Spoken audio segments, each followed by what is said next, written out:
This is Pet Life Radio. Let's talk pets. Welcome to the Human-Animal Connection Show, where we believe we can communicate with all animals. Join us as we explore the 33 principles and healing methods of the human-animal connection. As animal lovers, we know that you share our commitment to making the world a kinder place for all creatures. Together, let's embrace the transformative healing power of the human-animal connection. Hello, everyone. Welcome to the Human Animal Connection podcast. I'm so happy that you're here with us today because I have a really delightful guest. Her name is Liz Murdoch, and she's an intuitive guide and the founder of Talking with Dogs. So she has a lot to draw upon in terms of her personal and professional experience. She's experienced loss in many ways, including the loss of her daughter, Grace, and in the last 2 years, 2 of her own dogs. So she's really very well equipped to help people who are going through one of the hardest moments in life, which is, of course, saying goodbye to a beloved pet. And we're going to talk today about how to know if it's time and, more importantly, to let the animal know it's okay to go. So thank you, Liz, for being with us. Good to be here. Yeah. And I know you've been doing animal communication for a long time, and in many cases, you're dealing with people who are at this phase. You know, they love their animals so much, and it's the coming to the end or at the end. And I know you've had many conversations with animals, and I want to hear I know you've got many, many stories, but we want to look at animals who tell you, yes, I'm ready, and animals who tell you, no, I'm not ready, and kind of so people can understand what that process is, how to be better prepared for it. So I know there was a story about a black lab named Missy, and let's hear what she has to say when you talked with her. Okay, so first of all, I changed the names because I don't have releases from everyone. Sure, no problem. Yeah. I've done that, but Missy came to me as a dog, her dog mom, who's very much a dog mom, in a panic because it was her dog's time. And this was last October. Actually, I called to check in on her. We have worked together, and I rarely do that, but I had this nudge. How's it going? And anyway, so she was in tears. It was my dog's time. She's not doing well. I go, oh, she's not eating. I knew that. So we had several sessions, and we texted back and forth. And I was convinced it was not the dog's time, but I can't just say that as an animal communicator. I need to give evidence of what I'm getting. And so I said, well, she wants her bowl lifted, her water bowl. Do you know what that means? And she said, yes, actually, I do. You've said that before. And I don't remember. Often clients, I start fresh. So I said, oh, well, she really wants it raised. So she raised the water bowl. The dog hadn't been eating or drinking, not drinking very much. And so she raised the water bowl, which led to drinking a lot more water, which led to mobility improving, which led to being hungry. And she sent me lab records where the vets say, you're not going to believe this, but all because the animal said, I want my water bowl lifted. This dog is still alive, having her best life. So that's not the case for all dogs, and some are, right? But that's why I think this is so important. That dog was not ready. She gave a very specific detail on what she wanted, and it changed everything for them. Yeah, that is so important. I mean, can you imagine if that person and you had not been able to talk, or she had wondered, did I do everything? You know, and of course that always comes into play, did I do everything? And maybe there is something that not in all cases, but in some cases, it could be something simple that makes a huge difference. So that's a beautiful story. Thank you for doing that. That's wonderful. Let's do a ready. I know there was a dog, a dachshund, Milo, but wants some alone time with each family member. So he's ready to go, but tell us what happened when you asked the question, are you ready to go? Is that how it worked? Did you ask that question? So I ask my clients, don't tell me anything. Write your questions down so you can refer to them as necessary. I'm going to let the animals go first. So this these were people I had never worked with, and we do it on Zoom. Zoom was just on the dog. None of them wanted to be seen other than, I'll say, the host, the one who made the appointment. She came on and off. So I'm looking at Milo and I go, "Oh, you don't feel well. What do you want?" And I heard him say, "I want to be propped up." He was uncomfortable and adjust the blanket. So he did that. And I didn't know that they had it scheduled, which I later found out for later that afternoon. And I said he wants that. And then I think they jumped in right away because they were so grief-stricken with anticipatory grief. Yes. Is he ready to go? And I go, "Well, let me see. I know he wants to be propped up." So they did that immediately. I said, "Oh, Milo, I'm glad you feel better. Your family wants to know, what is it that you really want in this time?" And he said, "I'm ready to go. I just need alone time with each person." And I was like, "Oh." And I didn't know how many people, but there were a handful of family members behind the computer listening. And I said, "Oh, tell me more about that." He goes, "I want alone time with each person. I need to be alone." I'm like, "Okay." So then they asked questions. "Well, is he okay? Because we have it scheduled for today." And I said, "Milo," he goes, "Yes, I know about that, but I need to be alone." He kept saying that. So we sort of wrapped it up early because they felt that that was what they wanted to do. And she wrote me a long letter saying afterwards, he described picnic tables that he wanted, and he described his life so that they knew that I was getting information that made sense from him. I think that's really important. So I described many things about their family time. So she wrote back and she said that by the end of their alone time that each person had, he had shifted and was looking at them differently with a connection. And she felt that he was looking at her and they had a very meaningful goodbye and release. And they were in a different place because they had that bucket list time, which not every dog or family, that's what they get in their sessions. But this family, that time made them all align. That's, so beautiful to have the energy aligned and to have everybody feel ready. And, sometimes it doesn't mean you have to go to, to Paris for a week or something like that. Maybe it's just like a little moment of looking into each other's eyes and saying how much you love each other. And just the mere fact of everybody being ready, everybody being on the same page. Because sometimes what happens on the human side is maybe one member of the family recognizes it's time and another one doesn't. And, this can be confusing for the animal, right? Yeah. Yes. Yeah. Yes. Yeah. Wow. Okay.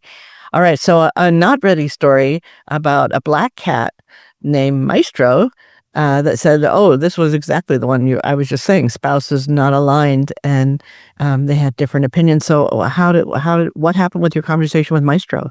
So Maestro was a cat I've known for many, many years. And so I got a phone call. It was late at night. It was a friend. And she said, we think it's time. And I immediately heard Maestro with this ornery voice go, "We?" And I go, "Oh, well, who's the we?" And she goes, "Well, the vet said." And I'm like, "Okay," because that's often, but I've learned that vets can say that, but they don't necessarily mean right this minute, but people hear that. And it means start thinking about it. But she heard, "Should we go tonight at 11 o'clock?" And I think it was 9 when we were talking. And I said, "Well, he's saying we. Where's your husband?" And she goes, "He's in the other room. He doesn't think it's time." And I said, "Okay, I'm going to ask Maestro." So I go, "Maestro, what do you say?" He goes, about this. And he said, "It would be a disaster if I left. They would be fighting. This is not good. I can't leave them like this." And that's a common thing that comes up, as I can't leave either the one person or a group. And I go, "Oh." And so my friend goes, "Yeah, he's pretty," meaning the spouse, "he's pretty adamant it's not time because he looks good." And it can be deceiving. And that's why it's hard, because like one of my dogs was eating right before, but he had so many other signs and symptoms that for us, it was time. Yeah. So I said, "Okay, well, let's ask him what he wants." And she goes, okay. I go, well, first of all, he wants the two of you to talk about this and figure out what you both think. And second of all, he says he actually wouldn't mind some more time outside in the sun. And he says, you can carry my bed out there. And he gave these details that she said, yes, we did that. And I said, well, that's what he wants. And that's something that more than a few animals want, is more time in the sunshine. So I didn't hear from her. I left her and I leave people alone. And so she surfaces a few days later and said, well, she sends a picture of this cat lounging in this.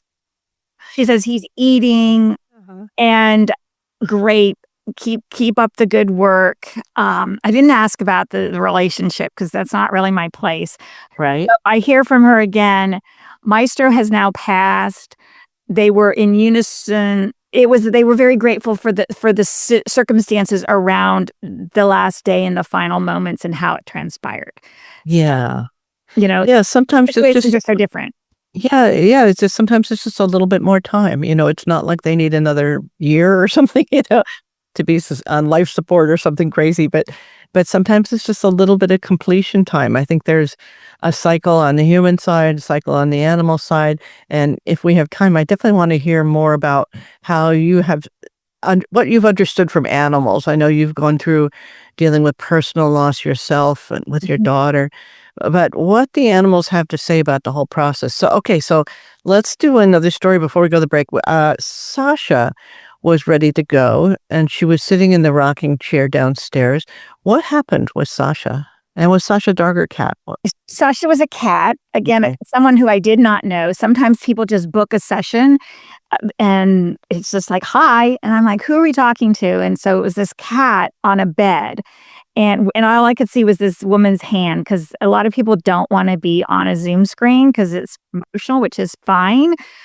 So I see this hand and this cat, and the cat did not look good. And I'm like, hi, Sasha.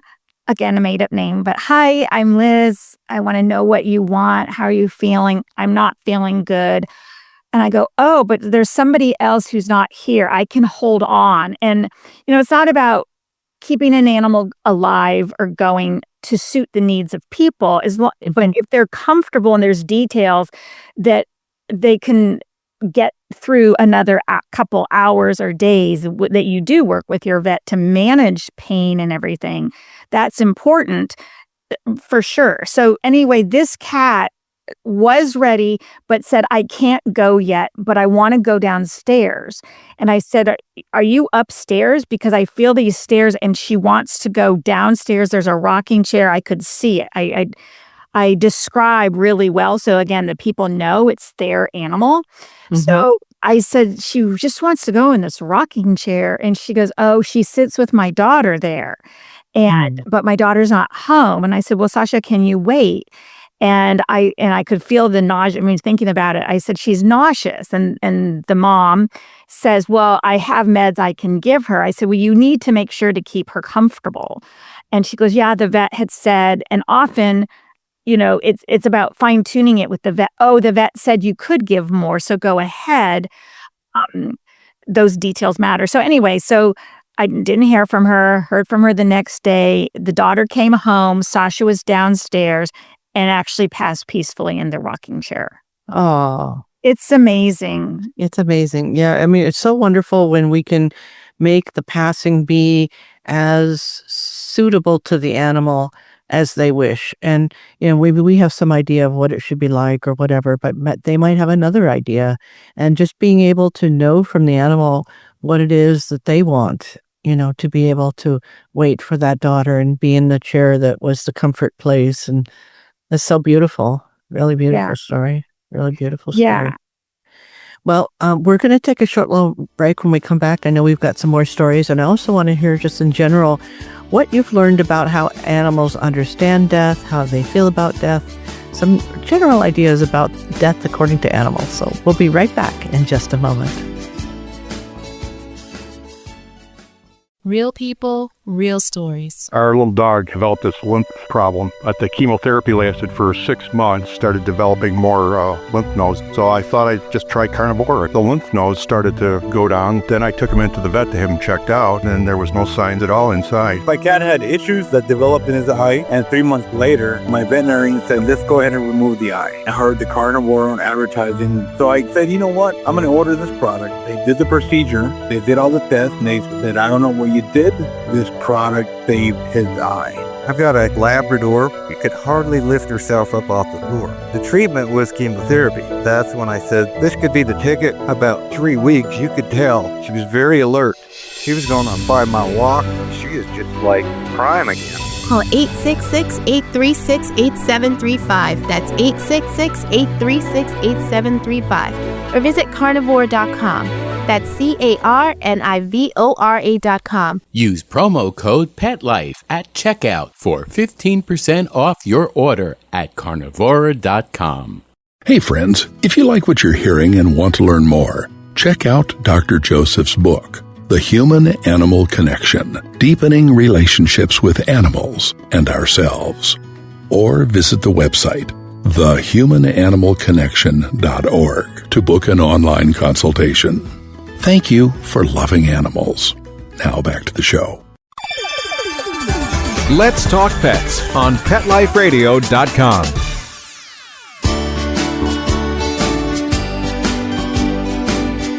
Welcome back to the Human-Animal Connection.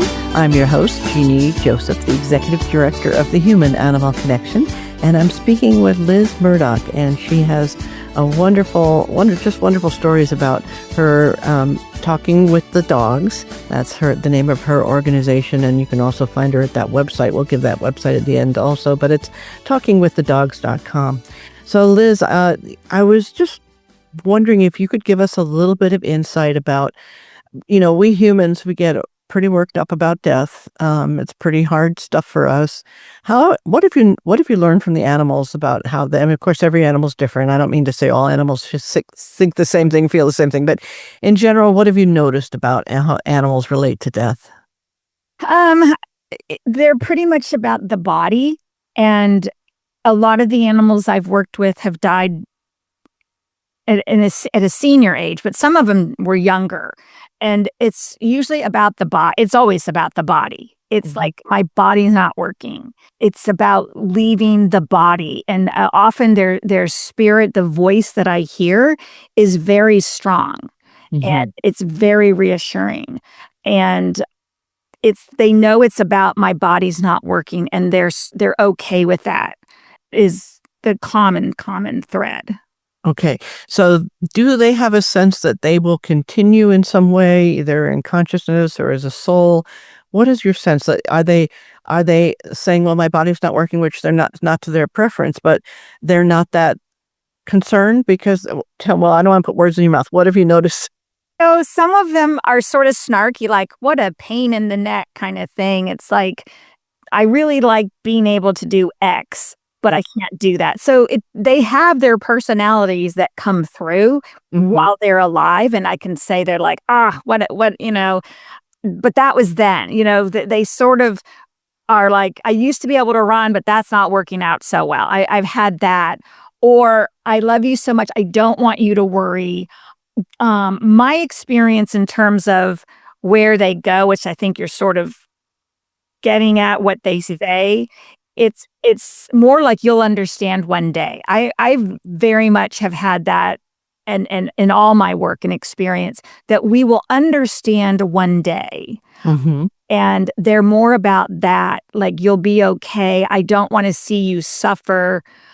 And again, these are clients who have come to me, so it's a unique pool of people who have made this a priority to have me talk to their pets. So it's a pool, but the animals pretty much, they either don't want to see their people suffer with the agony.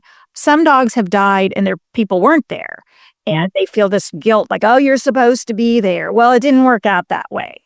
And the animals give them details like, you would have hated it. You would not have liked what you would have witnessed. Right. So they want to give specific detail more in my work about the circumstances of their end of life than giving away secrets because we wouldn't understand it and we would twist it. And again, that's my experience over and over, that none of them have said, I'm in a puppy yard with all my friends. I've had them describe, actually, most people don't ask, but will say, who is he with? And one dog, I said, he's not with anybody. I don't see that. And she goes, yeah, he didn't know anyone who died. And I was like, oh, well, good thing I just said what I got. And I go, I don't see him with anyone. I see this, sometimes it's like a galaxy of energy shifting and changing. And so they're more matter of fact about the circumstances of their passing. They will say things about the person after who they've left, like your dog says, you can put the pillows back on the bed. You need to put the pillows back on the bed. And it turns out they weren't making the bed. It meant something to them. Right.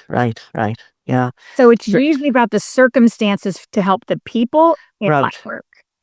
Do you have a sense that they're not afraid in general of passing, the process of passing? They're maybe not happy that the body is not working, but well, how do they feel about death? Do they know it's coming? Do they face it with equanimity and acceptance? Or is there fear? Have you seen animals be afraid?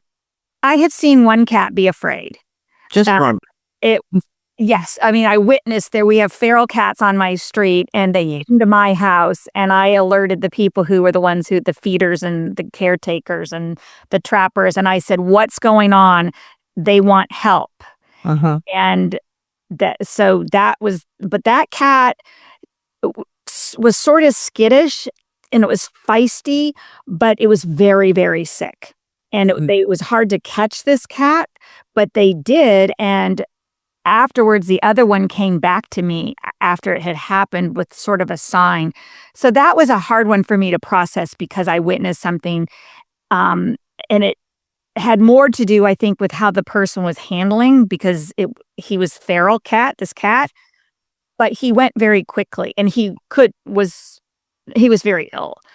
Yes. So that was the only time. I will say that my own dog, Teddy, and I did this, I talked about this on my podcast. He was very sick. He wasn't eating. He gave me the look. He would not even drink water that last day. He looked at me like, why would I bother? Dr. Kevin came to our house and I had said to him, I don't want to let you in, but I know I have to. So Dr. Kevin walks in and Teddy, who hadn't moved all day from his bed after he plopped down, I go, Teddy, this is Dr. Kevin. He's here to help you. And Teddy got up and walked over to Dr. Kevin and lay down at his feet. And we were all like, oh my gosh. And it's like he knew. And he lay down exactly the way the vet wanted him. Right. In fact, he made a preparation that Teddy allowed him to move him. Teddy went so quickly that before Dr. Kevin even started, I thought, is he still alive? So, yeah, dogs are amazing. Yeah. We were all wide-eyed. Yeah. So they seem to know it's time, and they don't seem to be particularly scared about the process of dying in the way that maybe humans would experience it. And they seem ready, I guess. Well, when they are ready, obviously they're not always ready. So, I mean, you have stories where the animals tell you that they're not ready, but in most cases, what would you say is the percentage, let's say, of 100, I'll just pick a number, 100 sessions dealing with this issue? How often do you get ready? How often do you get not ready? I know it's just anecdotally, but yes. So I would say most of the time they're not ready because they want the people to be mindfully aware of logistics. Okay. Of whether it's a few hours, like the dog I talked about already, or a couple days to help the people, for the most part. Okay, so it's mostly about human readiness, making sure that the humans have as easy a process with it as possible, whatever the human factors are. Okay. Yes. However, there are the dogs like Missy who wanted the water bowl raised. And I have a lot of I have another dog like that. that's still alive since December. And that dog wanted something. So that's why it's important for the people to listen to what they know and ground yourself and get calmer. It's hard, or get support from someone to walk through this time, so you're not like, can't breathe. I mean, when we were offered it with Teddy, I was like, okay, thinking, and the two of the people with me said, no, he needs to come home for tonight. And I'm like, okay. Yeah. Fascinating. Okay, so there was a dog named Billy who was an example of not right. Tell us the story of Billy. He wasn't not ready. I mean, yes. So Billy, I've had over 30 sessions with Billy. So he came to me over time and we discussed treatment options. He was a big dog with some health issues, and he actually died on a operating table. And then he came back, and the doctors were freaked out, and they're like, this hardly ever happens, especially with the big dog. And so his dog mom called, and I said he wasn't ready. He wasn't going to do it without you. He was not going to go. So she brought him home, and it was, again, when should we do this? She had house guests who were saying, this is awful. You need to let him go. And she didn't feel right. And I said, well, who do you want to listen to? Do you want to listen to yourself, or do you want to listen to these people who are here for the weekend? And she goes, I just know it's not right. I go, well, this is between you and your dog. And so I supported her. And she goes, can we have another session? So we did. And she said, I think we're getting closer. Can you ask him? And I said, yeah, sure. So I said, he goes, she needs to decide where. And she said, well, I don't know. And I said, well, she goes, ask him. I said, he wants to do outside under the tree. She goes, there is no tree. I said, he says there is. It's out front. She goes, there's no tree. So she's arguing with me, and I keep going back to the dog, and I'm like, what is it that you want? He describes this tree. She says there's no tree. She goes to the backyard. She's showing me trees. And I said, well, it's sort of like that tree, but that's not right. And I hear the dog say, ask your husband. The dog said the husband's name, who I've never met the husband, but I knew his name. Ask your husband. So she's like, okay, are you sure it's not this tree? I'm sure. So next thing I know, she's booked another session, and we have a session, and she's crying, and I'm like, oh my gosh. She goes, he's gone. I go, okay, how are you? She goes, I'm okay. She goes, I go, where did you do this? She said, well, I asked my husband, and he said out front under the tree. And that dog was so specific, and it turned out, I'm going to cry, it turned out that the tree was outside her office window. She'd never noticed it, so that when she sits in her office, she can now look at this tree in a very meaningful way. So that dog was clearly not ready when he died on the operating table and came back. And it was a process, but when he did go, and this is why I like to help people trust these kind of messages, is because it became so meaningful to her. And people say, I have this odd sense of peace, even though I hate this. I know it was right. And I mean, she loves her tree and memorial that's now there. Yeah, that's beautiful. I know sometimes, as an animal chaplain, when I have the opportunity to be at the time close to passing, whether that's veterinary assisted passing or whatever, and I'll ask the animal, is there some communication link or a sign that you would like to use, so that when the person knows, well, when that feather blows in, that's just not a feather blowing in, that's my dog or whatever. And it's very beautiful when we can get that. We don't always have that opportunity, but it's a wonderful thing. Because sometimes people are like, is it a sign or isn't it? Well, okay, yeah, that's a sign. He told you that would be the sign. Right. That's beautiful. Okay, well, we have time, I think, for one more story about Baby. Can you tell us a story about Baby? This was a dog, again, I'd never met them. It was urgent. I've got this decision to make. I'm not ready. And I said, well, she says that this dog, that you're concerned about the money, because there are different fees and you have someone come to the home. And she goes, she's concerned about the money, and which rarely comes up. And a lot of people, and this woman too was like, oh, I don't care. I'll find the money. And I said, she does not want you to spend a lot of money on this. And she said, but I want to do it here at home. And she goes, no, she's adamant. You are not to spend money that you don't have. If you were to get the money, she'd rather you buy it. And I had this image of like a candle, something artsy kind of candle. She says, it's way more important that you buy some kind of candle. I described something. And she goes, okay, well, I don't know where to do it. She's got different options and availability. And that's a big thing for people in pre-planning, is to find out who's available to support you. So I'm sweating thinking about this. So this dog said, you need to be with someone really kind where you feel comfortable. And I said, I see a door, like going in a back door. She goes, I know which location that is. She had been thinking about 2 different options. And I said, kind, loving, and not a lot of money. Use whatever money you have or that you're going to get to something for us. Okay, so anyway, we end our session and she's feeling better, but still wobbly. Lets me know that they did go to the place with the back door. The people were so kind.